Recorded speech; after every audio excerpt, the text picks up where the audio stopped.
ओशो कहते हैं, बड़ा विवाद मचा हुआ है। सदियों से लोग शास्त्रार्थ कर रहे हैं कि सत्य क्या है। अंधे विचार कर रहे हैं कि हाथी कैसा है। कोई कह रहा है जिसने सूंड छुई है कि यूं है।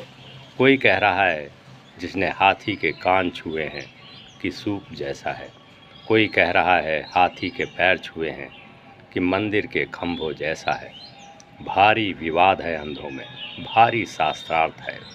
एक दूसरे को गलत सिद्ध करने में लगे हैं, लेकिन किसी को होश नहीं कि आँख ही ना हो पास, दृष्टि ही ना हो तो दर्शन क्या होगा।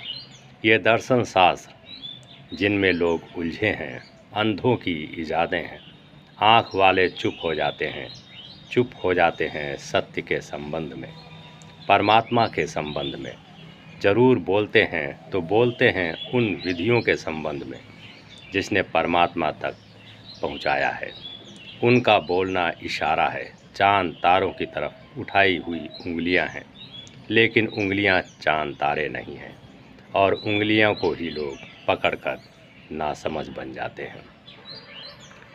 पलटू ठीक ही कहते हैं, जैसे नदी एक है, बहुतेरे हैं घाट। यह अस्तित्व तो एक है, इसमें कोई मूसा की तरह और कोई ईसा की तरह, कोई कबीर की तरह और कोई नानक की तरह अलग अलग रास्तों से, अलग अलग ढंग और विधियों से सत्य तक पहुंच गया है। लेकिन विधियों को पकड़ने से कोई नहीं पहुंचता, विधियों पर चलने से पहुंचता है। नावों को ढोने से कोई नहीं पहुंचता, नावों में सवारी करनी होती है, यात्रा करनी होती है। किनारों पर बैठकर विवाद करने से कोई भी सार नहीं है। किनारे छोड़ो, छोड़ो नाव को, पतवारें उठाओ। वह जो दूर किनारा है, वह जो अभी दिखाई भी नहीं पड़ता है, अभी जिसको देखने की आँख भी नहीं है, जिसे पहचानने की क्षमता भी नहीं है, वह जो दूर किनारा है वही मंजिल है।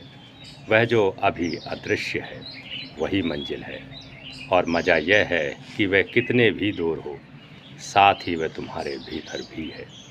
यूँ समझो कि तुम अपने से बाहर हो, इसीलिए जो पास से पास है वह दूर हो गया है।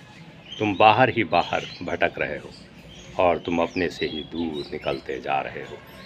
आदमी भी कैसा पागल है, गौरी शंकर पर चढ़ेगा, पाने को वहाँ कुछ भी नहीं।